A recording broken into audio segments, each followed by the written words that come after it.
తీసుకొచ్చిన భూభారతి కొందరు అక్రమార్కులకు సర్కార్ ఖజానాకు కొల్లగొట్టే సాధనంగా మారినట్టు తెలుస్తోంది.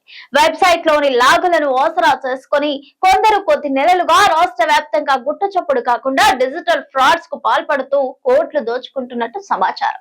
ధరణి సైట్ కంటే ధీటైనదని కాంగ్రెస్ పెద్దలు చెప్పుకున్న భూభారతి లొసుగుల కుంపటిగా ఇప్పుడు బట్టబయలైంది. కేటుగాళ్ల రాష్ట్ర వ్యాప్తంగా తమ నెట్వర్క్ ద్వారా మీ సేవ స్లాట్ బుకింగ్ నిర్వహణకు ఎక్కువ కమిషన్ ఆశ చూపి అక్రమ వ్యవహారాలను నడిపిస్తున్నట్లు తెలుస్తోంది. రిజిస్ట్రేషన్ చలాన్ల సొమ్ము ప్రభుత్వ ఖజానాలో జమ కాకుండా పక్కదారి పట్టించారని తెలిసింది. తాజాగా జనగామ జిల్లా కేంద్రంలో భూభారతి రిజిస్ట్రేషన్ ఛార్జీల చెల్లింపులో జరిగిన అక్రమాలు, మీ సేవా కేంద్రాలు, స్లాట్ బుకింగ్ సెంటర్ల నిర్వాహకుల మాయాజాలం వెలుగు చూడటంతో అధికార యంత్రాంగం ఉలిక్కిపడింది. ఈ తీగ జనగామలో బయటపడిన కీలక సూత్రధారి హైదరాబాద్ కేంద్రంగా తన నెట్వర్క్ ను విస్తరించి అన్ని జిల్లాల, పట్టణ, మండల కేంద్రాల్లో ఉన్న మీ సేవ స్లాట్ బుకింగ్ సెంటర్ల ద్వారా కొనసాగిస్తున్నట్లుగా సమాచారం. స్లాట్ బుకింగ్ మొదలు రిజిస్ట్రేషన్ వరకు సాఫ్ట్వేర్లోని లొసుగులను వాడుకుంటున్న కేటుగాళ్లు భూ లావాదేవీల్లో కొనుగోలుదారుల నుంచి పూర్తి స్థాయిలో డబ్బులు వసూలు చేసి ప్రభుత్వానికి చెల్లించకుండా పక్కదారి పట్టించినట్లు తెలుస్తోంది.